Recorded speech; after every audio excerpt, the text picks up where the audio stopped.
कितने वर्ष हो गए, मैं यमुना जी का आचमन नहीं कर पाया अभी तक। हम यमुना जी में स्नान नहीं कर पाए।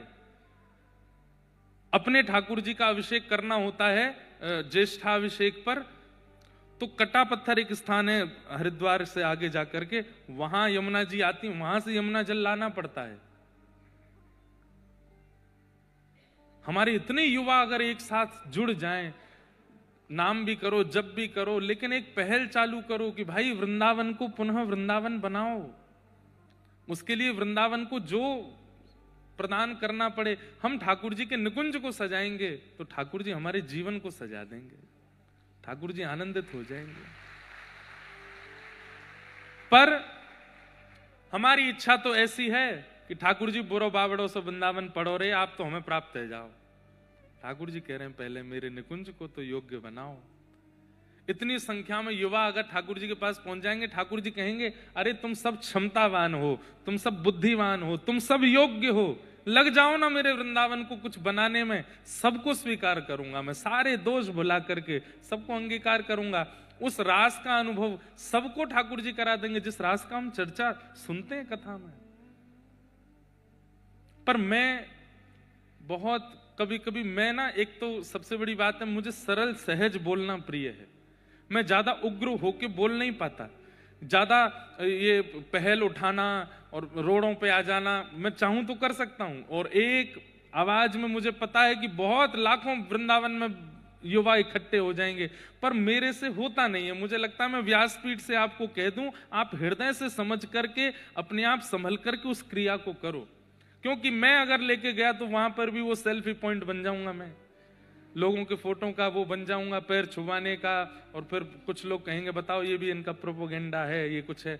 वो सब मैं नहीं चाहता। मैं चाहता हूं आप अपनी बुद्धि विवेक से विचार करो, जरूरत पड़ेगी तो मैं आऊंगा आगे लेकर के सबको वृंदावन का कुछ करेंगे। वृंदावन मार्जन उत्सव होना चाहिए। इतने लोग वृंदावन जाते हैं, कई लोग कहते हैं हर महीने हम वृंदावन जाते हैं। मुझे लगता है कि ये साल में 12 बार जाते हैं। अगर ये 12 वृक्ष भी लगा करके वृंदावन में आ जाएं तो कितना बड़ा योगदान हो जाएगा वृंदावन का।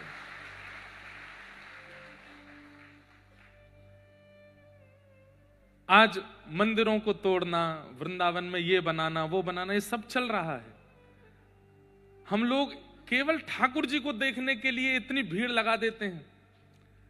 अरे ऐसा निकुंज निर्माण करो कहीं जाकर के कि ठाकुर जी मंदिर से वहां आ जाएं, वहीं उपस्थित हो जाएं, कोई आवश्यकता नहीं। बैठी रहूं कुंजन के कोने, श्याम राधिका गाऊं, किशोरी तोरे चरणन की रज पाऊं, किशोरी तोरे चरणन की रज पाऊं। कहां से पाऊं? रज बची नहीं, कहां से पाऊं? बैठी रहूं कुंजन के कोने, है कहां कोना? है कौन सा कुंज वृंदावन में जहां बैठोगे आप? बचे ही नहीं है। आज वृंदावन के पास वो ताकत है लोगों के जन समूह की कि वृंदावन जाने वाले वैष्णव कुछ ठान लें तो करके दिखा देंगे। पूरे विश्व में भीड़ करने वाले लोग यहां से जाते हैं, बुरा नहीं मानिएगा। पूरे विश्व में जहां कहीं भी भीड़ होती है, भीड़ में जाने वाले लोग इधर से जाते हैं। यहां हम ये करेंगे तो हमको ये मिल जाएगा, ऐसा करेंगे तो ये मिल जाएगा, ऐसे जाएंगे तो ये मिल जाएगा, ये चढ़ा देंगे तो ये मिल जाएगा। वृंदावन जाने वाले 99% लोग यहां से जाते हैं, कोई भी इधर से नहीं जाता। और इधर से जाने वाला व्यक्ति अगर विचार कर ले तो सब कर सकता है। वृंदावन को कुंज बनाओ, वृंदावन को वन बनाओ, वृंदावन को पुनः योग्य बनाओ, और उसके लिए आपको जो क्षमता लगे वो लगाओ। हम जीवन में कैसे कैसे रसिकों की कथा आती है। एक महापुरुष की कथा आती है, वो रोज सोहनी करते थे।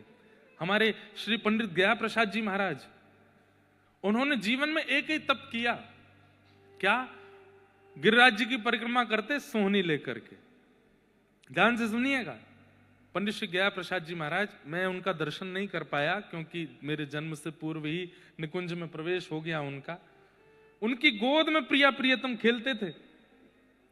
आप लोग गिरिराज जी जाएंगे तो मुकुट मुखार विंद जहां से परिक्रमा प्रारंभ होती है, थोड़ा आगे 1-1.5 किलोमीटर जाते ही सीधे हाथ पर आपको गया प्रसाद जी की समाधि लिखा दिख जाएगा, जाके वहां प्रणाम कीजिएगा। उनके बारे में सुनो। गिरिराज जी की परिक्रमा करते, कैसे करते? ना तो माला झोली, ना कोई कीर्तनिया, ना कुछ और, बस सोहनी रखते अपने हाथ में और सोहनी करते करते, और ऐसे नहीं कि बस झाड़ते हुए बस परिक्रमा पूरी करनी है, जहां तक एक दिन में पहुंचते थे वहां तक ही करते, लेकिन खूब अच्छे से मार्जन करते गिरिराज जी का। कीट पत्थर पतंग कुछ भी गिरा मिलता उसको समेटते, उसको व्यवस्थित स्थान पर डालते। एक बार का प्रसंग है कि महाराज जी सोहनी कर रहे थे, और सोहनी करते करते वो सामग्री उठा के डाली और वहीं बैठ के रोने लगे। किसी ने जाके पूछा, बाबा आप काहे को रो रहे हो? तो रोते रोते, किसी व्यक्ति विशेष को दोष नहीं दिया। हम लोग पन्नी डाल देते हैं, कूड़ा कचरा डाल देते हैं वृंदावन में, गोवर्धन में, किसी व्यक्ति विशेष को दोष नहीं दिया। वो सारा कचरा हाथ में लेकर के क्या बोल रहे हैं, जी नंद को लाला माने ही नाए, मैं कितनों याकू समझाऊं, कंधो मत करे कर, मत करे कर, अरे जी गिरिराज जी हैं, इनको स्वच्छ रखो, पवित्र रखो, माने नाए, सबरो कूड़ो ले जाए कि बीच में ही डाल दे। मतलब किसी व्यक्ति विशेष को दोष नहीं दिया, ठाकुर जी से कह रहे हैं वो ही डाल है आके, और रुदन करने लगे। और उनका नियम था, सोहनी करने के बाद जब झाड़ू सोहनी छोटी हो जाती थी ना, तो फिर अपने स्थान पे आके गड्ढा करते और पुष्प आदि करके सोहनी को माथे से लगाते और बोले, तेरो जीवन कितनो धन्य है, जन्म से अंत तक तेने केवल रज की सेवा करी और कोई काम में ना तू रही, तेरो जीवन धन्य है क्यों। और सोहनी को गाड़ करके और उसको समाधि दे करके गिरिराज जी में फिर भंडारा करते संतों का, सबको 10-10 रुपया बांटते। संत जन पूछते, बाबा काय बात को भंडारो? बोले, एक सोहनी निकुंज में प्रवेश कर गई, वा को भंडारो है। ऐसे महापुरुष। एक बार ऐसी आप जैसे बैठे, ऐसी गया प्रसाद जी महाराज सभा में बैठे थे और मंच पर रासलीला चल रही थी। तो किसी ने स्वामी जी से कहा कि महाराज जी, ये जो स्वरूप बनते हैं ना वृंदावन की रासलीलाओं में, जो मुकुट धारण करते हैं, ये मेकअप करके अनर्गल दुनिया में घूमने वाले, विवाह में पहुंच के नृत्य करने वाले वो लोग नहीं। रासलीला रास मंच पर मुकुट धारण करके नृत्य करने वाले जो रास बिहारी ठाकुर जी बनते हैं बालक, कहते हैं कि मुकुट धारण करते ही उनमें ठाकुर जी आ जाते हैं, ठाकुर जी ही हैं। तो स्वामी जी बैठे बैठे बोले, गया प्रसाद जी महाराज, बोले ठीक है आप सबकी भावना है, पर हम नहीं मानते। भाई ठाकुर जी हैं, कोई मुकुट पहन के ठाकुर जी कैसे हो जाएगा? रासलीला में बैठे थे तो बैठे बैठे उनके मन में आया, अगर ये सच में ठाकुर जी हैं तो मैं अमरूद लेकर के आया हूं और मैं सामने धर दूंगा। अगर ये सच में ठाकुर जी हैं तो ये लीला में कुछ ऐसी योजना करेंगे, आकर के अमरूद खाएंगे, और अगर इन्हें अमरूद उठाए के खा लियो मेरो तो मैं मान जाऊंगा ये ठाकुर जी हैं। बोले स्वामी जी विचार कर रहे थे, वो अमरूद की थैली आगे धर दी, भीड़ बैठी थी खूब सारी, बैठे बैठे देख रहे थे रासलीला। आधा 1 घंटे बाद ठाकुर जी जो स्वरूप सरकार बने थे मंच पे, नृत्य करते करते अचानक रुके और उन्होंने वो अमरूद की थैली देखी, तुरंत कूदे मंच से और अमरूद उठाए करके खायो, और खा करके गया प्रसाद जी की गोद में बैठ करके बोले, तुम को भगवान ना है माने, मुंह खोल जल्दी खा। 3 दिन के लिए मूर्छित हो गए स्वामी पंडित श्री गया प्रसाद जी महाराज, विश्वास नहीं हुआ उनको। और तब से उनका नियम बन गया, व्रजमंडल में जितने भी छोटे बालक दिखते थे, लाला दिखते तो उनको कन्हैया बोलते और लाली दिखती तो उनको किशोरी जी बोलते। बोले भैया या व्रज में ये बालक छोरा छोरी ना है, ये सबरे लाला हैं, ये सबरे ठाकुर जी हैं, किशोरी जी हैं, सबको हृदय से लगाते। एक बार और एक लीला सुनाऊं उनकी। जैसे पर्दा लग गया तो पर्दे के पीछे स्वरूप सरकार ऐसे लेट गए, रासलीला करके थक गए। कोई बालक थे तो महाराज जी ऊपर मंच पे आए, पर्दा के पीछे जाके बोले जय जय मैं पाम दबा दूं? हाँ बाबा बैठ जा, दबा। बैठ के दबाने लगे तो ठाकुर जी अपने पैर के अंगूठा और ये उंगली बगल वाली, इससे गया प्रसाद जी की नाक ऐसे करने लगे, ऐसे लेटे लेटे, ऐसे लेटे थे, पैर दबा रहे हैं तो अपना पैर उठा के उनकी नाक ऐसे दबा रहे ठाकुर जी। तो इतने में जो स्वामी जी मंचन करते, उन्होंने ये दृश्य देख लिया तो आए, आकर के बोले जय जय जी कहां करो, दे बाबा इतना बड़ा भजनानंदी बाबा तुम पाम तेवा की नाक दबा रहे हो, छोड़ो। तो ठाकुर जी ने अपना चरण पीछे कर लिया। इस बात को देख करके गया प्रसाद जी महाराज इतने रोए, इतने रोए। तो स्वामी जी बोले आप क्यों रो रहे हैं? बोले जैसे तैसे, या दुनिया के खिलौना तो हम हैं ही, ये दुनिया हमसे बहुत खेल है, कभी हमारी हंसी उड़ावे, कभी हमारो सम्मान करे, कभी हमारो अपमान करे, कभी हमारो तिलक करे, कभी दक्षिणा देवे, कभी सब हरण कर ले, या दुनिया के खिलौना बनवे तो बढ़िया, आज पहली बार ठाकुर जी को खिलौना बनो और तुमने ठाकुर जी को आके रोक दियो। मुझको ठाकुर जी को खिलौना बनना है। तो स्वामी जी फिर गए, ठाकुर जी फिर से नाक पकड़ लो इनकी। तो फिर गया प्रसाद जी बोले आप कहोगे तो नहीं, ठाकुर जी खुद पकड़ेंगे, खुद लीला करेंगे तो मैं स्वीकार करूंगा।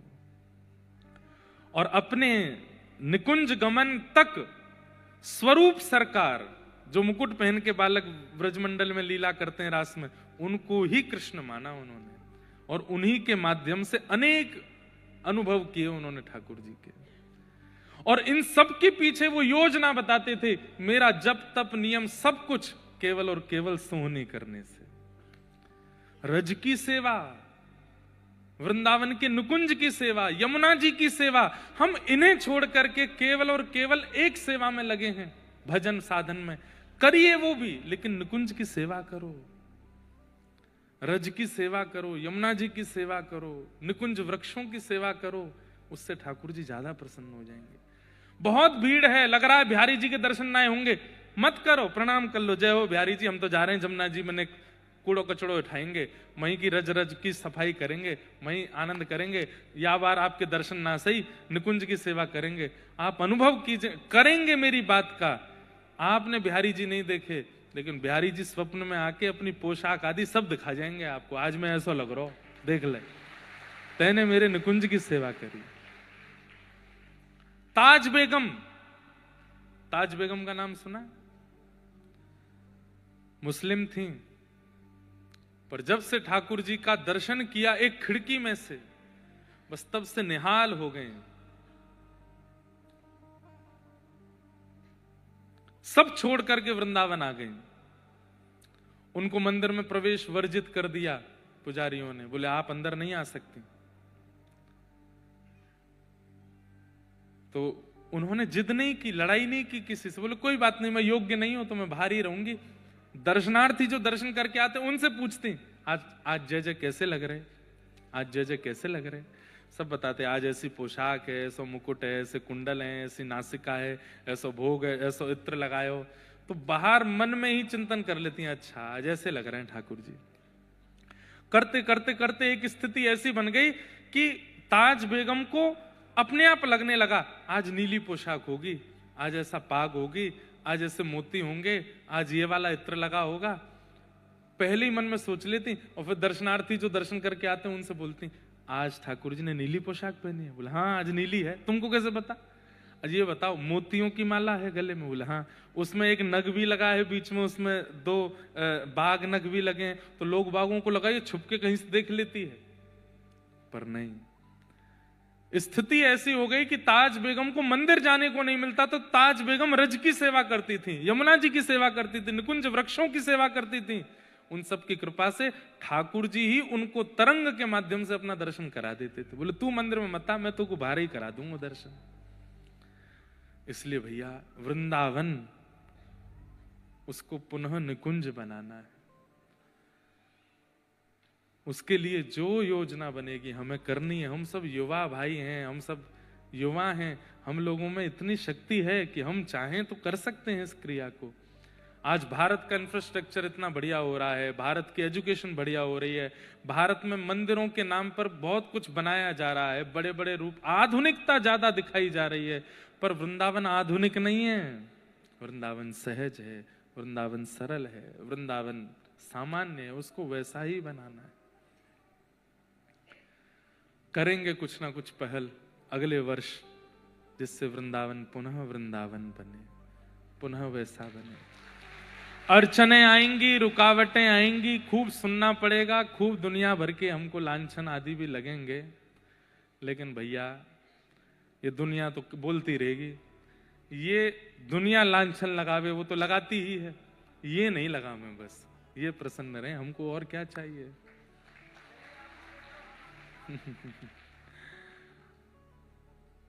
चरणामृत रा नेम हमारा, चरणामृत रा मैं तो नित उठ दर्शन पासूं, मैं तो नित उठ दर्शन पासूं। मैंने गाया नहीं था पहले दिन, एक पंक्ति गाई थी, आज गा देते हैं। मैं तो गोविंद रा गुण गासूं, राणा जी रूठे तो मने काय करसे। मैं तो गोविंद रा गुण गासूं, राणा जी रूठे तो मने काय। एक बाईसा के शब्दों में अपना जोड़ने का कोई मन नहीं, पर मैं अभी कह दूं, मैं तो कुंज निकुंज बनासूं, राणा जी रूठे तो मने काय करसे। मैं तो कुंज निकुंज बनासूं, राणा जी रूठे तो मने काय करसे। मैं तो गोविंद रा गुण गासूं, राणा जी रूठे तो मने काय करसे। मैं तो गोविंद रा गुण गासूं, राणा जी रूठे तो मने काय करसे। हे राम नाम रा जहाज चला स्या, राम नाम रा जहाज चला स्या। हे राम नाम रा जहाज चला स्या, राम नाम रा जहाज चला। मैं तो भव सागर तर जासूं, मैं तो भव सागर तर जासूं। ओ मैं तो भव सागर तर जासूं, मैं तो भव सागर तर जासूं। ओ मैं तो गोविंद रा गुण गासूं, राणा जी रूठे तो मने काय करसे। मैं तो गोविंद रा गुण गासूं, राणा जी रूठे तो मने काय करसे। मैं तो गोविंद रा गुण गासूं, राणा जी रूठे तो मने काय करसे। गोविंद रा गुण गासूं, राणा जी रूठे तो। बोलो गिरधर गोपाल की जय।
मैं तो घूंघरिया घम कास्यूं, मैं तो घूंघरिया घम कास्यूं।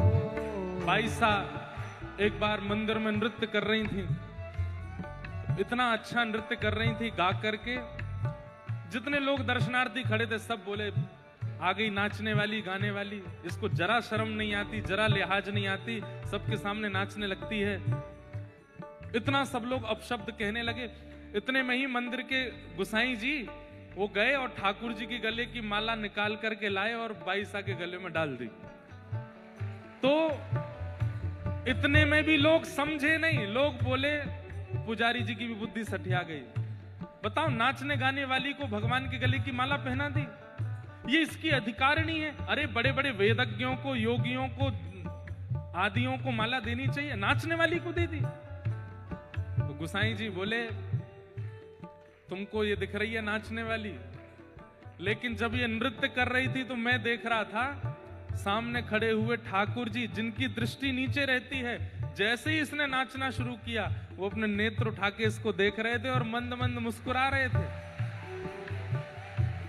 भले ही जग को दोष दिखा है पर जगदीश को दोष नहीं दिखा है, इसलिए माला पहनाई है।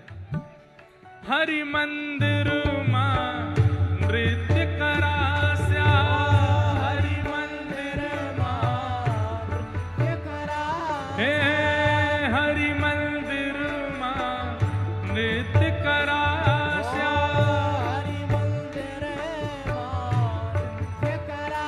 मैं तो घूंघरिया घम कास्यूं, मैं तो घूंघरिया घम कास्यूं।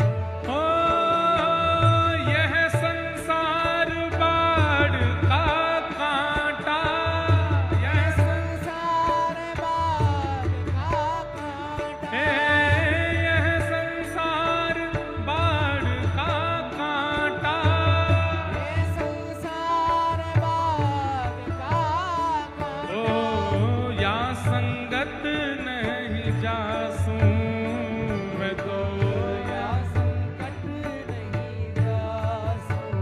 ओ मैं तो गोविंद रा गुण गासूं, राणा जी रूठे तो मन खाए कर से, मैं तो गोविंद रा गुण गासूं, राणा जी रूठे तो मन खाए।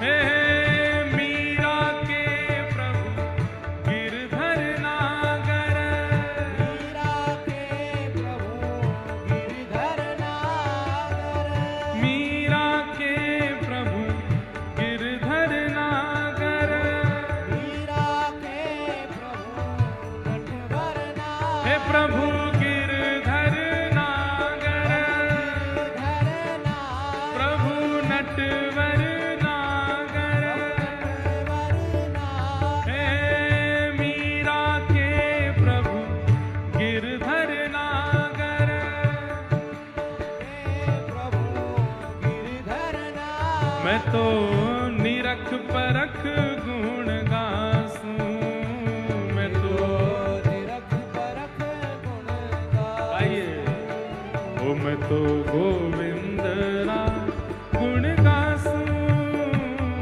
राणा जी रूठे तो मन खाए कर से, मैं तो गोविंद रा गुण गासूं, राणा जी रूठे तो मन खाए कर से, मैं तो गोविंद रा गुण गासूं, राणा जी रूठे तो मन खाए कर से। गोविंद रा गुण गासूं, राणा जी रूठे तो मन। राधे राधे गोविंद गोविंद, राधे राधे राधे गोविंद गोविंद, हे राधे राधे गोविंद गोविंद, राधे हरि गोविंद राधे गोपाल राधे, भजो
नर नागर मीरा के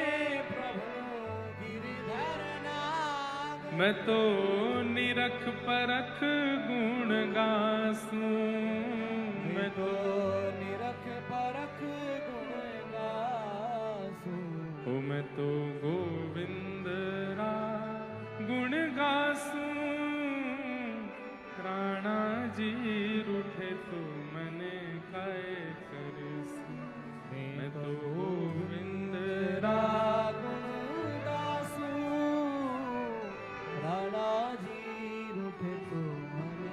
तो भगवान वृंदावन पहुंचे और वृंदावन आकर के ठाकुर जी ने सबसे पहले अघासुर का उद्धार किया, अघासुर पर कृपा की, जो कि एक नाग के रूप में आया था।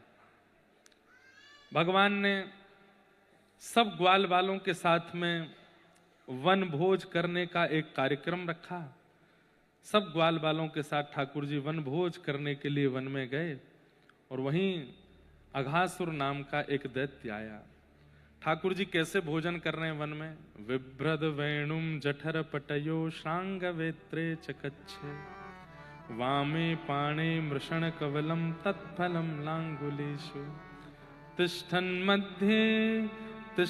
मध्ये स्वपरश्वहिदो हासे निर्मभिस्वे स्वर्गे लोके विवशति भुजे यज्ञ भुक्बाल के।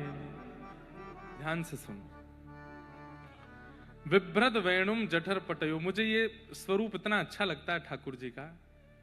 ठाकुर जी ने अपने एक बाम में तो वेणु रखी है, वेणु दबा रखी है, दूसरे बाम में गैयाओं को बुलाने वाली श्रृंगी दबा रखी है, अपने एक हाथ के मध्य भाग में ठाकुर जी ने चटनी रखी है, उंगलियों के बीच में अलग अलग प्रकार के अचार रखे हैं। बताओ, ठाकुर जी जैसा कौन वन भोज करे? ऐसे कोई खा सकता है?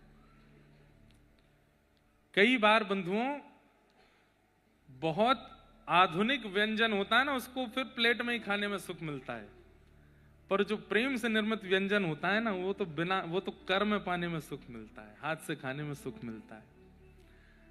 ठाकुर जी का जरूरी नहीं है कि आप रोज ही 56 भोग लगाओ, कभी कभी ऐसे भी किया करो। एक बड़ा रोटला बनाया, हमारे गुजराती भाई लोग बनाते हैं, बहन लोग, रोटला, बड़ा रोटला बनाया, रोटला में बीच में रख दी चटनी, रोटला के एक तरफ रख दिया थोड़ा साग, एक तरफ थोड़ी अचार, एक तरफ थोड़ा कुछ दही का मतलब सब एक साथ ही, उसको खाने में सुख मिलता है। कभी कभी ठाकुर जी को भी ऐसे पवाओ, ठाकुर जी को सुख मिलता है। अब कैसे पाते हैं ठाकुर जी? अपने हस्त के मध्य में चटनी है, और ये क्या, ये वन भोज का चित्र बना लाई बहन जी, ये बना के नहीं लाई, ये बैठी बैठी यहीं बनाती हैं शायद, हैं? यहीं बनाते हो आप कि बना के लाए? बना के लाए। आपको कैसे पता कि आज ये प्रसंग आएगा? वाह, देखो कितना सुंदर। भाई आप लोग हमसे भी आगे हो वास्तव में। जय हो, बहुत सुंदर। आज दधी मीठो मदन गोपाल, आज दधी मीठो मदन गोपाल, ऐसो दही हम कबहू न चाख्यो, ऐसो दही हम कबहू न चाख्यो, सुन गोकुल के नाथ, सुन गोकुल के नाथ, आज दधी मीठो मदन गोपाल, आज दधी मीठो मदन। अच्छा, ठाकुर जी के वनभोज लीला को क्या कहते हैं पता है? छाक लीला। क्या कहते हैं? ये दोपहर में जो ठाकुर जी भोजन बनवा के कपड़ा में बांध के लेके जाते हैं, कैसे जाते हैं ठाकुर जी? आगे गैया, पीछे गैया, इत गैया, इत गैया, यहाँ पे ठाकुर जी की बंसी है, यहाँ ठाकुर जी की श्रृंगी है, एक छड़ी है हाथ में, वो छड़ियों से गैयाओं को नहीं हाँकते ठाकुर जी, वह छड़ी के उपल्ले भाग में एक पोटली है, वह पोटली में ठाकुर जी ने छाक धरी है, मोटे मोटे रोटला, अचार, चटनी आदि सब। आप क्या बना लाई? पोटली। वाह, सब देखो बिल्कुल तैयार, सब सामग्री तैयार करके लाते हैं। वाह भैया, ये देखो।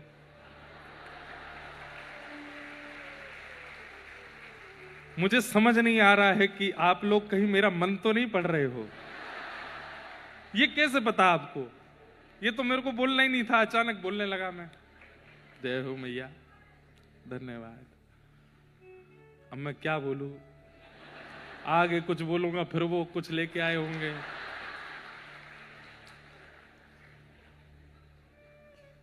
हमारे एक मित्र हैं, वो पर्चा तो बनाते हैं। अब उनको हम बोल देंगे कि भाई हमारे बंबई के वैष्णव जो हैं ये पर्चा नहीं बनाते, ये तो प्रैक्टिकल लेके आ जाते हैं। कथा में जो भाव कहना है वो इनके पास ऑलरेडी होता ही है। तो ठाकुर जी कैसे जाते हैं? आगे गाय है, पाछे गाय है, इतुत गाय है, सब गायों के बीच में ठाकुर जी, और ऐसे अपने साथ में छड़ी पे ऊपर उसमें पोटली में ठाकुर जी सामग्री लेके जाते हैं वन में। और फिर वन में जाकर के विभ्रद वेणुम जठर पटयो श्रांग वेत्रे चकच्छे, ठाकुर जी दोनों तरफ ऐसे वेणु और श्रृंगी को लगा लेते हैं। अपने हस्त के मध्य भाग वामे पाणे मृषण कवलम, अपने बाम हस्त में तो ठाकुर जी ने कवल यानी कि रोटी पकड़ी है, और तत्फलम लांगुलीशु, अपनी उंगलियों के मध्य में अलग अलग फलों के अचार ठाकुर जी ने लगा रखे हैं, और बीच में चटनी रखी है। कैसे खाते हैं? एक बार रोटी खाते हैं, फिर कोई अचार चाटते हैं, फिर रोटी खाते हैं, फिर चटनी चाटते हैं, फिर रोटी खाते हैं, फिर सामने बैठे ग्वाल वालों से कहते हैं तू काले के आयो? बोले मैं तो लाला बैगन को साग लेके, ला खवा मोकू, तो उसके हाथ से खाते हैं। तू का लेके आयो? बोले लाला मैं तो दाल लेके आयो, मोकू खवा। तू का लेके आयो? बोले मैं तो कढ़ी लेके आयो, बोले मोकू खवा। उनके यहां से भी पाते हैं। तिष्ठन मध्ये स्वपरिश्वहिदो हासयन निर्मभिस्वे, बीच में बैठे हैं ठाकुर जी, चारों तरफ ग्वाल वालों के बीच में बैठ करके ठाकुर जी हास परिहास कर रहे हैं, हंस रहे हैं, गा रहे हैं, नाच रहे हैं, आनंद कर रहे हैं। अब इसमें दो लीला आती हैं। एक लीला तो थोड़ी प्रसिद्ध सी है कि मधुमंगल नहीं बैठा। ठाकुर जी बोले अरे मधुमंगल कहां गए हो? दूसरा बोलो लाला मैं बताऊं? बोले हाँ, कढ़ी लेके आयो है। और बाकू यूं लगी तू सबरी चट्ट कर जाएगो तो एकांत में पारो है। ठाकुर जी बोले या मैं बताऊं, मोते बचा के ले जाएगो। तुरंत ठाकुर जी ने फेंटा बांधो, दौड़ करके गए और देखी तो मधुमंगल मोते लगाए कड़ी पी रहा है। ठाकुर जी बोले अरे कैसे मोह दैनी ना पड़ जाए, हमारे एकांत में पारो है। मधुमंगल तुरंत कड़ी पी गया था। यहाँ पे पूरी मूछ मूछ बन गई है, मुखमंडल पर थोड़ी कड़ी लगी। लाला ऐसी बात ना है। तो क्या बात है? लाला तेरे घर तो रोज भोजन बने, हम तो गरीब ब्रजवासी हैं। 4 दिन पहले कढ़ी बनी, मैया ने कहीं से छाछ ले आई, खूब सारी कढ़ी बना दी। 4 दिन तो वही खा रहे हैं। अब वो बासी है गई, खट्टी है गई, और तो को खट्टी पिवाऊंगो तेरी आंख मिच जाएंगी, गले में लगेगी, कोई रोग है जाएगो। तू माने ना है खाए बिना, या हमारे एकांत में खा रहा हूं। ठाकुर जी बोले मुंह को तो फिर भी मिल गई। कहां से मिल गई? अब तो खत्म। सो ठाकुर जी ने थोड़ी पकड़ी और अपने समीप खींच करके जीभ निकाल के वाको मुंह चाट गए। वाकी नासिका पे चाट गए, होठन पे चाट गए, गारन पे चाट गए। ठाकुर जी बोले बड़ी खट्टी है लेकिन आनंद है, रो स्वाद है। मधुमंगल के नेत्रों से अश्रुपात होने लगे। ठाकुर जी को अंक में भर लिया। वो लाला तू इतना प्रेमी काहे को है? अरे हम ब्रजवासी, हमें कोई पूछे ना, हमें कोई देखे ना, गोवरन की सुगंधी सी आती रहे तन में ते, तू काहे को हम तो इतना स्नेह करे? अरे हम तो एक ही लत्ता 2-2 बार पहन ले, 3-3 बार धारण करते रहे, हम तो इतने पवित्र भी ना है लाला, तू इतना प्रेम काहे को करे? ठाकुर जी बोले क्यों, तू मेरो ना है? ये ब्रजवासी मेरे ना है? तुम सब मेरे ना हो? अपने बालक की, छोटो बालक यदि विष्ठा आदि त्याग कर दे तो का मैया को दूर पटक दे कि अरे भैया दुर्गंध आ रही है हमें ते? अरे बालक तो बालक है, अपनो तो अपनो है, अपनी की तो विष्ठा भी हो, अपने को तो दुर्गंध भी हो तो भी स्वीकार करी जाए। तुम सब मेरे हो। ब्रजवासी वल्लभ सदा मेरे जीवन प्राण, तुम सब ब्रजवासी मेरे प्राण हो। इनको ना ही बिसारी हो मोहिनंद बाबा की आन। तुम ब्रजवासीन ने कभी ना भूल सकूंगा। या हमारे ब्रजवासीन के लैया भैया 100 गलती 100 खून माफ हैं। ब्रजवासी ठाकुर जी उनते नाराज ना हूं मैं, क्यों? ब्रजवासी मेरे प्राण है। जय। लेकिन ब्रजवासीन को भी विचार करना चाहिए कि ऐसे ही नहीं कि ठाकुर जी ने प्राण कह दी तो हम कुछ भी करें। ठाकुर जी के अनुकूल रहना चाहिए। एक लीला तो यह है। दूसरी लीला क्या है जो हमारे अष्ट सखाओं ने वर्णन किया, जो पद में गा रहा था, आज दधि मीठो मदन गोपाल। ठाकुर जी अपने गोद में घड़ा लेके दही को और वहां में से निकारें और सब ग्वालान को दे रहे हैं, लो दही खाओ। अब ठाकुर जी के हाथ को दही, अब जैसे एक को दे दें तो दूसरा आ रहा है, तो दही को स्वभाव है कि पूरी पूरी ना निकल जाए, एक रह जाए ना हाथ में, तो दूसरा दही निकारवे तो पहले ठाकुर जी चाट ले और स्वयं भी खा रहे हैं, दूसरे इनको भी खवा रहे हैं। आपुन खात खवात सबन को, ऐसे हमारे गोकुल के नाथ। तो जब ठाकुर जी स्वयं पाते हैं तो उनका अधरामृत लग जाता है और अधरामृत के साथ फिर दही लेकर के जैसे ही देते हैं तब सब ब्रजवासी कह रहे हैं, ऐसो दही हम कबहू ना चाखो सुन गोकुल के नाथ। आज तो बहुत जोर का है। अब तो महाराज भीड़ लग गई, सबरे ग्वाल वालन की हमू खाएंगे। इतने में वो मटका को दही सबरो खत्म है गो। 5-6 ग्वाला बच गए। लाला जी तो गलत बात है, सबरो दही तो खत्म है गो, अब कहा करें। और जो हाथ में भी थोड़ा बहुत हो वो भी ऐसे पूरा ले करके जो बचो भयो वो भी कोई को दे दियो। अब 2-4 कहीं कहीं हाथ में लगो भयो है, यहां तक ठाकुर जी के सने हाथ सब निकाल के ठाकुर जी बांट चुके, थोड़ा बहुत रह गो, 5 ग्वाला रह गए। तब ठाकुर जी ने कहा कियो, जो नहीं पायो सुनो मेरे भैया, जिनको नहीं मिलो दही इतकू आओ। अब जिनको मिलो वो तो ठेंगा दिखा रहे हैं, अरे तुमको नहीं मिलो हमको तो मिल गो। और जो नहीं पायो सुनो मेरे भैया इतकू आओ, मेरी हथेली चाट लो, मेरो हाथ चाट लो, जहां जहां तुमको नेक नेक दही मिले सब चाट लो। तो ठाकुर जी को हाथ लेके एक उंगली एक चाट रो, दूसरो चाट रो, यहां ते चाट रहे, सब जगह ते ठाकुर जी के हाथ को चाटन लगे। ब्रजवासी के नेत्र सजल है गए कि देवता आकाश में खड़े खड़े सोच रहे हैं, अपवित्र पवित्रो वा सर्वावस्थांगतोप वा यस्मरेत पुंडरी काक्षम सबाई अभ्यंतर सुचि। हम लोगों को इतनी पवित्रता का विधान बता रखा है, सुबह नहाओ, दोपहर में नहाओ, रात्रि में फिर नहाओ, मौन रहो, मेरा भोग बनाओ तो मुख पे पट्टी बांध करके बनाओ, और बिना नहावे धोए भीतर मत आना। और कई मंदिरों में तो नियम है कि वस्त्र गीले करो, गीले वस्त्र ही पहन के सेवा में जाओ, अप्रश्न सेवा करो। हमारे लिए इतने नियम, और ब्रजवासी तो हम कह रहे हैं चाट जाओ, और वह मधुमंगल के मुंह पे लगी कड़ी चाट गए। हमारे लिए इतने नियम और इन ब्रजवासियों के लिए कुछ भी नहीं। तब ब्रह्मा जी बोले बात ये नहीं है। बोले तो बात ये है कि ये कृष्ण ही नहीं है, ये कोई भैलू पिया है। भैया ठाकुर जी नहीं छोड़े लोगन ने, ठाकुर जी पर भी संशय कर लिया। बोले ये भगवान है ही नहीं, ये भगवान नहीं है। अरे ये कोई भगवान की लीला होती है? जिनको वेदों की ऋचाओं से, जिनको यज्ञ आहुतियों से प्रसन्न किया जाता है, जिनके लिए नेति नेति कह के वेद पुकारते हैं, तब जाकर के वो सुनते हैं, वो इन ब्रजवासियों के साथ गैया चराते हैं। अरे मैंने तो सुना है यशोदा मैया 2-2 दिन तक नवाती भी नहीं है इनको, ये भगवान है? हाँ, आजकल का जो मौसम है ठाकुर जी नहामे थोड़े ही है। जगन्नाथपुरी में तो जगन्नाथ भगवान के समान बड़े बड़े शीशे हैं, तो जगन्नाथ महाप्रभु के सामने शीशे रख दिए जाते हैं, तो जैसे ही जगन्नाथ जी का प्रतिबिंब उसमें आता है, पुजारी जी शीशा ही नवाते हैं, जय हो नालिए ठाकुर जी। आप लोग ऐसा मत करना, सुबह सुबह लोटा लेकर के शीशा में खुद को देखा, ले भैया नहा लियो, बाल बाल काट करके पहुंच गए ऑफिस। लेकिन हमारे ठाकुर जी लाडले लाल हैं। कौन है? लाडले लाल हैं, बड़े लाडले।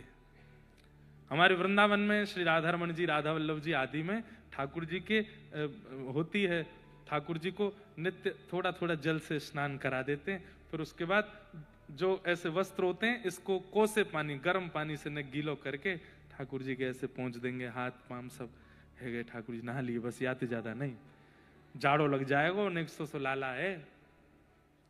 छोटे बच्चे वैसे भी सर्दियों में कभी कभी नहाते हैं, ऐसे हमारे लाल जी हैं। तो ब्रह्मा जी बोले मैंने तो सुना है यशोदा मैया 2-2 दिन नहाती भी नहीं है इनको। और चोरी करना ये परमात्मा सिखाते हैं, और इस प्रकार से ग्वाल बालों के संग गैया चराना, उनके गोबर में लौट जाना, उनके मुख से जो है स्पर्श करके, ये भगवान नहीं हो सकते। तुम देवताओं मेरी बात मान लो, ये भगवान है ही नहीं। तो सब देवता बोले ब्रह्मा जी क्या करें फिर, कैसे पता करें कि ये भगवान है कि नहीं? बोले रुको, इसके सारे ग्वाल बालों को मैं हरण करके लाता हूं। ब्रह्मा जी नीचे आए, ठाकुर जी हस्त प्रक्षालन करने के लिए यमुना जी में गए थे। एक पंढरपुर में गोपाल काला होता है, जो लोग पंढरपुर जाते होंगे उनको पता होगा गोपाल काला। और महाराष्ट्र में वारकरी वैष्णव जब कोई उत्सव करते हैं तो उसके विश्रांति में गोपाल काला, तो एक प्रकार से उसको रास कहते हैं गोपाल काला। और उसके बाद फिर वो हंडी में कुछ पाते हैं, मुझे नाम नहीं याद आ रहा, क्या बोलते हैं उसको, हंडियों में चावल क्या, दही हंडी में, उसमें दही होती है, उसमें चावल होते हैं, चिवड़ा होते हैं और बहुत सारी सामग्री होती है। पूरा सब अलग अलग लेके आते हैं, सबको मिला करके फिर सब लोग उसको पाते हैं। पंढरपुर में भी ठाकुर जी ने गोपाल काला किया, रास किया, और उसके बाद में वो हंडी से सब पाए। तो कहते हैं उसमें देवताओं को बैठने नहीं दिया जो ठाकुर जी ने पाया, क्योंकि एक साथ ही सब लोग पा रहे थे, सब एक दूसरे को पवा रहे थे, एक दूसरे के हाथ से पा रहे थे। तो कहते हैं देवताओं को वहां आने नहीं दिया। तो कहते हैं कि देवता चंद्रभागा नदी में मछली बन करके पहुंच गए। बोले क्यों? बोले खाने के बाद हाथ धोने तो आएंगे, तो जब हाथ धोएंगे तो जो बचेगा हाथ का वो हम पालेंगे। तो ठाकुर जी जैसे ही हाथ धोने पहुंचे, देखा मछलियां नहीं है, ये सबरे 4 मुंह वाले 3 मुंह वाले सबरे देवता हैं। ठाकुर जी बोले सुनो, हाथ मत धो। बोले तो क्या चाट लो हाथ को, इनको मिलना ही नहीं चाहिए। ये सब प्रेम की वस्तुएं हैं बंधुओं, इन प्रेम की वस्तुओं में कौन पहुंचे? ये गोपाल काला लिया है क्या? क्या बनाया है? अच्छा, वो चाट रहे हैं, वाह अद्भुत हो भैया सब। तो ब्रह्मा जी आए और भगवान के ग्वाल बालों का हरण करके ले गए। ठाकुर जी लौट के वापस गए तो देखा एक भी ग्वाल बाल नहीं है। ठाकुर जी ने मन में विचार किया कहां गए सब। तभी ठाकुर जी ने नेत्र बंद करके ध्यान लगा करके देखा तो ब्रह्मा जी हरण करके ले गए। ब्रह्मा तुझे तो बताऊंगा, और ऐसा मजा चकाएंगे कि तुम जीवन भर याद रखोगे। ठाकुर जी ने अपने अंग से ही सारे ग्वाल बाल प्रकट कर लिए, और जैसे मधुमंगल है, जैसा श्रीदामा है, अरे मधुमंगल श्रीदामा प्रकट नहीं किए, उनके वस्त्र तक भी ठाकुर जी ने स्वयं से प्रकट कर दिए, और बिल्कुल जैसे उनकी चाल ढाल सब कुछ वैसा बन गया। हमारे पूज्य नाना जी पंडित श्री कृष्ण लाल शास्त्री जी बहुत अच्छी एक लीला सुनाते थे, ध्यान से सुनना। 2:30 बज गए, 3 बजे हमको कथा विश्राम करनी है। नहीं, सुनो सुनो सुनो, आज जिस सभागृह में आप बैठे हैं ना, इनका उत्सव है, इसी वजह से सुबह कथा हो रही है। नहीं तो संडे है, आज तो और बढ़िया आराम से करते, देर तक करते। लेकिन क्या क्या चीज, मरीन ड्राइव की अनुमति नहीं दी है। बोले आप लोगों के संग बड़े उपद्रवी श्रोता हैं, ये समुद्र में कूद काद जाएंगे। तो प्रशासन ने हमको कहा कि मरीन ड्राइव पे कीर्तन अभी मत करो, अगली बार करना। तो हमने कहा ठीक है, सुनो कथा सुनो। क्या बता रहा था मैं? हाँ, तो हमारे नाना जी एक प्रसंग सुनाते थे कि ये लीला भी एक कृपा है। रास बिहार में असंख्य गोपियों के संग रास किया ठाकुर जी ने, और असंख्य लोगों ने उस पर प्रश्न उठाया कि परमात्मा होकर के पर स्त्रियों के साथ नृत्य कैसे कर सकते हैं। तो हमारे व्रज के रसिक बताते हैं कितनी सुंदर कथा। बोले भैया ठाकुर जी ने अबिला या पर स्त्रियों के साथ नहीं, अपनी ही भार्याओं के साथ में नृत्य किया। कैसे? बोले जब ब्रह्मा जी ने सारे ग्वाल बालों का हरण किया, ये ग्वाल बाल 4-5 नहीं थे, हजारों की तादाद में ग्वाल बाल, ब्रजमंडल के जितने भी ग्वाल बाल हैं सब ठाकुर जी के साथ थे, सबका हरण करके ले गए। और केवल ग्वाल बाल नहीं, बछड़ा बछियाओं का भी हरण किया ब्रह्मा ने। तो ठाकुर जी ने ही सब ग्वाल बालों का रूप धारण कर लिया। तब पूर्णमासी ने, एक पूर्णमासी थी ब्रज में, उन्होंने हल्ला किया। बोले क्या? बोले भैया अगले 12 साल तक एक नक्षत्र ऐसा आया है कि कोई भी ब्याह नहीं कर पाएगा। इसलिए भैया सब ब्रजवासीन से मेरी प्रार्थना है, आप सब अपनी लालीन को, अपने लालान को ब्याह कर दो। तो जैसे ही ब्रह्मा जी ग्वाल बाल हरण करके गए, सब ग्वाला ठाकुर जी बन गए। और उसी समय पूर्णमासी ने यह आज्ञा की, तो जितने ग्वाल बाल थे सबके ब्याह गोपियों से होगा। और वास्तव में उन सबके रूप में ठाकुर जी के ब्याह गोपियों से हो गए। ठाकुर जी सबके पति बन गए। इसलिए रास बिहार की जो लीला है उसमें आप दोष नहीं देख सकते, क्योंकि ठाकुर जी की ही भार्या हैं वे सब गोपियां, ठाकुर जी की ही सब अर्धांगिनी है। अब तर्क वितर्क करने वालों के लिए विषय नहीं है, ये तो संवाद करने वालों का विषय है। एक साल बीत गया, ठाकुर जी ग्वाल बाल बन के घूम रहे हैं। तभी बलराम जी बोले, ये आजकल ग्वाल बालन में से बड़ी सुगंधी आ रही है। जैसी लाला की सुगंधी वैसी सबन में ते आवे, वैसी इन बछड़ा बछियान में ते सुगंधी आवे। और भैया ये गोपी अपने छोटे बालकन से इतना प्रेम ना करें जितने लाला के सखा से प्रेम करें, उनको गोदी में लिए डोलें। और तो और ये गैया भी सबरी अपने नए नए बछड़ा बछियान से इतना प्रेम नहीं करें जितना प्रेम लाला की चरावे वाली बछिया बछियान ते करें। क्यों? वो तो बलराम जी हैं, शेषनाग हैं। तुरंत अपनी दिव्य दृष्टि से देखा तो सब ठाकुर जी, सबके रूप में ठाकुर जी घूम रहे हैं। ब्रजमंडल में लाखों श्री कृष्ण हो गए हैं। ग्वाल भी कृष्ण हैं, बाल भी कृष्ण हैं, गैया भी कृष्ण है, बछिया भी कृष्ण है, उनके वस्त्र भी कृष्ण है, उनकी छड़ी भी कृष्ण है, उसमें पोटली भी कृष्ण है, उसमें प्रसाद भी, सब कुछ कृष्ण है। दाऊ दादा तुरंत लाल जी के पास गए। बोले लाला जी कहा कर रहे हो तू? बोले कहा क्यों लाला? दाऊ दादा मैंने, बोले सबके रूप में तू ही डोल रहा, मुझको सब पता है। अरे दाऊ दादा कहा बताऊं, जब ब्रह्मा की बुद्धि सटिया गई, यानी सबरे चुरा लिए, या हमारे दारी के कुन बता रहा हूं मैं। ब्रह्मा जी 1 वर्ष बाद पृथ्वी पर आए और जैसे ही आकर के उन्होंने देखा तो जितने ग्वाल बाल ब्रह्मलोक में सब नीचे भी हैं। ब्रह्मा जी बोले एक जैसी दूसरी कृति बनाने की क्षमता मुझे ब्रह्मा में भी नहीं है। मैं भी जुड़वा बनाता हूं लेकिन एक जैसे फिर भी नहीं बनते, वो थोड़ा तो अंतर रहता है। पर मेरी जैसी दूसरी ही कृति संसार में बनाने की क्षमता केवल परमात्मा में। ग्वाल बाल तो ब्रह्मलोक में है, ग्वाल बालों का तो मैं हरण करके ले गया, तो ये नीचे कहां से आ गए? बोले निश्चित है ये कृष्ण ने ही। और फिर ब्रह्मा जी हैं, उन्होंने भी अपनी दिव्य दृष्टि से देखा तो सब कृष्ण थे। ब्रह्मा जी समझ गए मैंने बहुत बड़ा अपराध कर दिया, ठाकुर जी से क्षमा मांग लूं, लेकिन उन ग्वाल बालों को लेकर के आता हूं। ब्रह्मा जी पुनः गए ब्रह्मलोक, लेकिन मैंने कहा ना इनसे बढ़िया स्क्रिप्ट राइटर कोई नहीं। ये ब्रह्मा जी नीचे आए ग्वाल बालों को देखने, तो ठाकुर जी ब्रह्मा का रूप धारण करके ब्रह्मलोक चले गए और ब्रह्मा बनकर के ठाकुर जी ब्रह्मलोक में गए और अपने सब सैनिकों को बोला सुनो आजकल हमारे बहुत बहलूपिया घूम रहे हैं, मेरे जैसा कोई दूसरा दिखे तो बिना मेरी परमिशन, ऑर्डर है, सीधे लाठी चार्ज करना। ठाकुर जी ब्रह्मा बनकर के गए, जाकर के सिंहासन पर बैठ गए। अब यहां असली ब्रह्मा पहुंचे तो वहां तो ऑर्डर था, देखते ही शूट करो। ब्रह्मा जी के पीछे डंडा लेके भागे सब, बोले बहलूपिया। ब्रह्मा जी बोले मैं ब्रह्मा हूं, मैं चाह जाऊं तो वो कर दूंगा, ये कर दूंगा। बोले तू कुछ नहीं करेगा, ब्रह्मा तो हमारे भीतर बैठे। तो ब्रह्मा जी बोले भैया कौन है भीतर? बोले ब्रह्मा है। बोले मुझे दर्शन कराओ। बोले पहले बता तू नकली है ना? बोले हाँ मैं नकली हूं, मैं नकली हूं, मैं बहलूपिया हूं।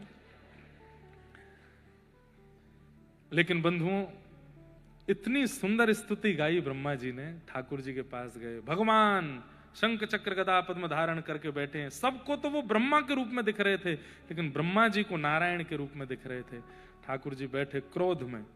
ब्रह्मा जी ने कहा नौमिड्यते भ्रभुपुषेटडिदम्बराय गुञ्जावतं सपरिपेच्छल सन्मुखाय वन्यस्त्रजे कवलवेत्र विषाण वेणु लक्ष्मश्रिये मृदुपदे पशुपांकजाय। अब ब्रह्मा जी यहां बड़ी बड़ी बातें कर रहे हैं। हे नाथ, आप तो ऐसे हैं, आप तो ऐसे हैं, आपके चरणों में सब कुछ है, आपकी भ्रगुटी टेढ़ी होती है तो ऐसा हो जाता है, आप मुस्कुराते हैं तो ऐसा हो जाता है। सब प्रशंसा करने लगे। लेकिन ब्रह्मा जी की एक बात ठाकुर जी ने नहीं सुनी। ठाकुर जी ब्रह्मा जी की बात बिना सुने और बिना प्रत्युत्तर दिए मौन होकर के वहां से चले गए। बंधुओं, जीवन में कभी ऐसा कृत्य हमसे ना बन जाए कि ठाकुर जी हमसे मुंह मोड़ लें। एक बार को हमारा प्रेमी हमसे नाराज हो जाए, एक बार को हमसे लड़ ले, यहां तक अपराध भी चलेगा, लेकिन प्रेमी मौन हो जाए तो समझ जाना अपराध बहुत बड़ा है। वो बोल ही नहीं रहा है, वो कह ही नहीं रहा है। प्रेमी का मतलब आप लोग संसार में माता पिता आदियों को भी ले सकते हैं, लेकिन विशेष रूप से ठाकुर जी। छोटी मोटी गलतियां सबसे होती हैं। मनुज गलती का पुतला है जो अक्सर हो ही जाती है। हम सबसे गलतियां होती हैं, पर ऐसी कोई गलती हमसे ना बन जाए जिससे ठाकुर जी रीझें, ठाकुर जी नाराज हो जाएं। और ठाकुर जी के नाराज होने की गलती दो चार ही विशेष हैं। इन जैसा वर्सेटाइल नहीं है कोई। इतनी कम अपराध दे रखे हैं ठाकुर जी ने, बोले बाकी की जितनी भी गलतियां करोगे कर्म तुमको दंड देगा, पर मैं दंड नहीं दूंगा। मैं दंड कब दूंगा? तो उसमें सबसे पहली गलती वैष्णव अपराध। किसी भी भक्त का, किसी भी वैष्णव का, किसी भी भगवत नाम का गुणानुवाद गाने वाले का, या किसी भी प्रकार से भगवत आराधन करने वाले का अपराध ठाकुर जी सहन नहीं करते। पंडरीनाथ भगवान के एक परम भक्त चोखा मेला, क्या नाम? चोखा मेला। दो दंपति ब्राह्मण पंडरीनाथ भगवान का दर्शन करने के लिए जा रहे थे और साथ में आम लेकर के जा रहे थे। पंडरीनाथ भगवान को भोग लगाएंगे। सबसे भारत में सबसे सरल ठाकुर जी हैं हमारे श्री विट्ठल भगवान। सबके लिए द्वार खोल के बैठे हैं ठाकुर जी। तो आम लेकर के गए दो विप्र दंपति।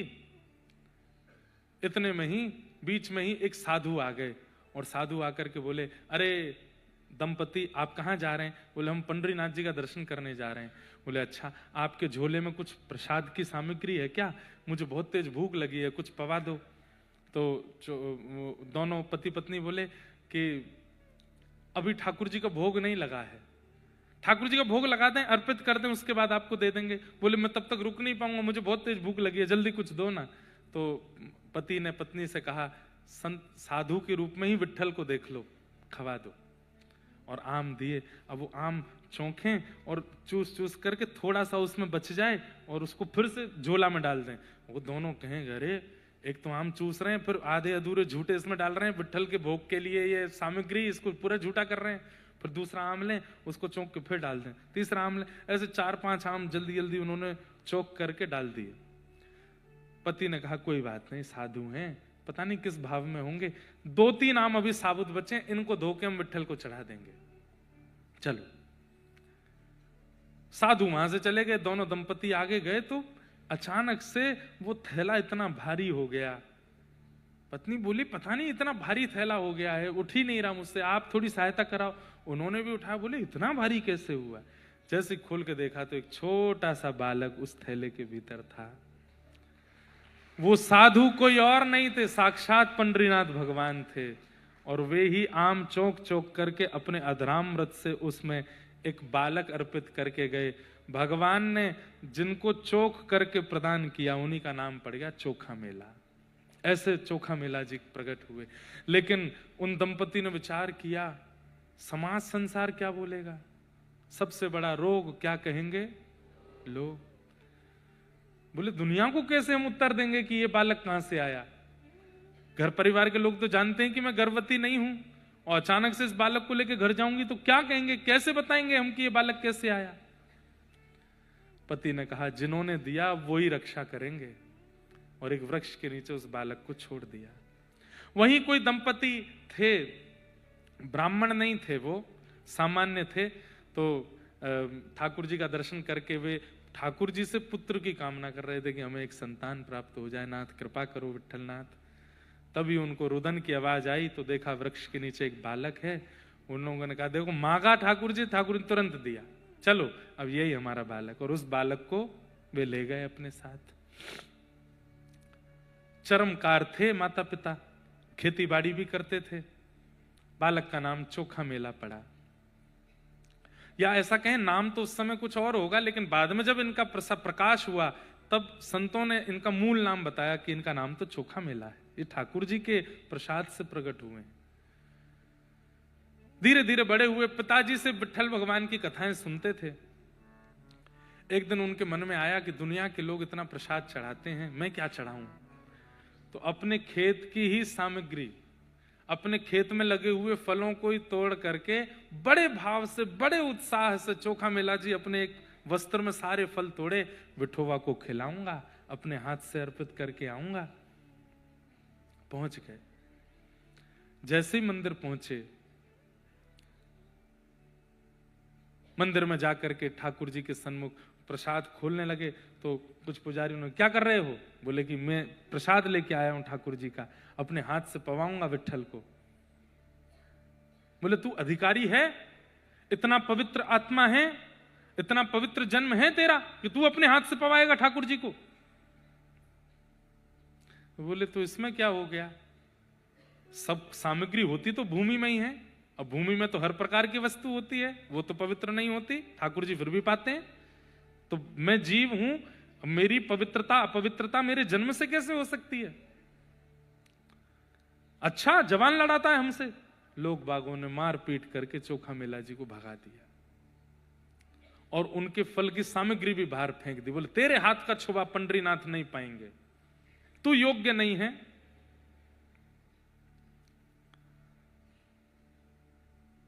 उनकी बातों का बुरा नहीं लगा चोखा मेला जी को, ठाकुर जी पे गुस्सा आया।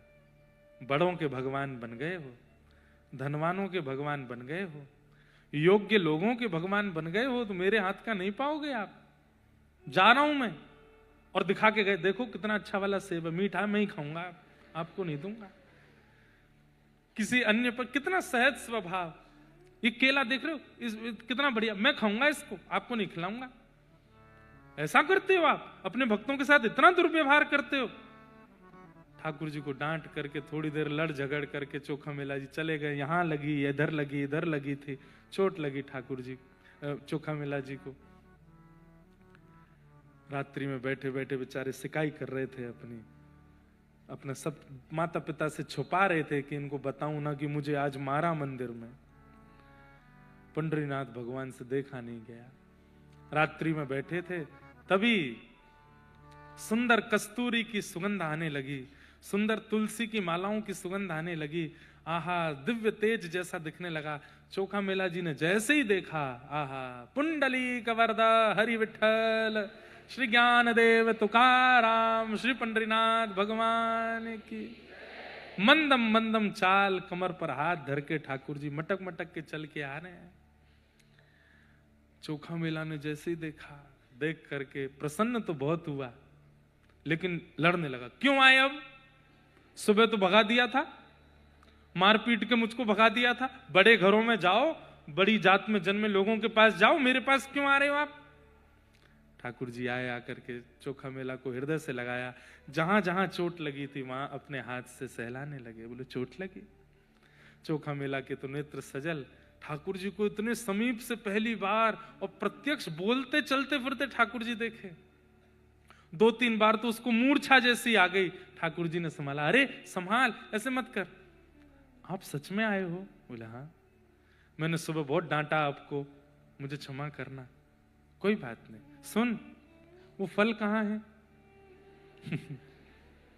तू बोल रहा था बहुत मीठा सेब है, बहुत अच्छा केला है, कहाँ है? खा गया क्या? चोखा मेला बोला, आपको लगता है मैं तो बस चिढ़ा रहा था आपको, मैंने नहीं खाए। तो कहाँ है, जल्दी लेके आना। चोखा मेला लेकर के फल आए। पंडरीनाथ एक बार स्वयं पाते हैं और अपना ही पाकर के अपना प्रसाद अधरामृत चोखा मेला को खिलाते हैं। बोले मेरे पुजारी गंदे नहीं है, कुछ नियम बना दिए हैं इसलिए तो नहीं, मेरे को कोई मन में भाव नहीं आया। अच्छा हुआ उन्होंने पीटा मुझे, पीटा तो आप आ गए, नहीं पीटते तो आप आते। मेरे साथ कुछ व्यवहार ऐसा किया उन लोगों ने तो आप आ गए ना मेरे पास। मुझे बंधुओं देखो, सम्मान की इच्छा उसी को ज्यादा होती है जिसको अपमान का भय होता है, या फिर अपमान भी उसी का ज्यादा होता है जिसको सम्मान की बहुत इच्छा होती है। चोखा मेला जी को और किसी भक्त को सम्मान की इच्छा होनी ही नहीं चाहिए। उसका अपमान कितना भी करे दुनिया, उसको पता ही नहीं चलेगा। चोखा मेला जी ठाकुर जी अब पावे फिर पवावे, फिर पावे फिर पवावे। 2-3 फल पाने के बाद ठाकुर जी बोले अच्छा चल अब बाकी की पोटली बना के मुझको दे दे। चोखा मेला बोले सब पालो ना। नहीं, ये मैं लेके जाऊंगा, रुक्मणी जी को पवाऊंगा। आज तुम आए थे, तुम्हारे साथ मंदिर में दुर्व्यवहार हुआ, इस वजह से मैंने और रुक्मणी दोनों ने कुछ नहीं खाया। पूरे दिन हम भूखे रहे, आज वो भी भूखी है, तो मैं जाके तेरे ही फल खिलाऊंगा। चोखा मेला जी तो बोले मुझे सर्वस्व मिल गया नाथ, मुझे सब कुछ प्राप्त हो गया, मैं आ सकता हूं आपके पास? हाँ तू आना ना, मैं करवा दूंगा व्यवस्था, मैं पुजारियों को स्वप्न आदि देके तेरी व्यवस्था कर दूंगा, तू आ जाना। ठीक है मैं आऊंगा, आप जाओ।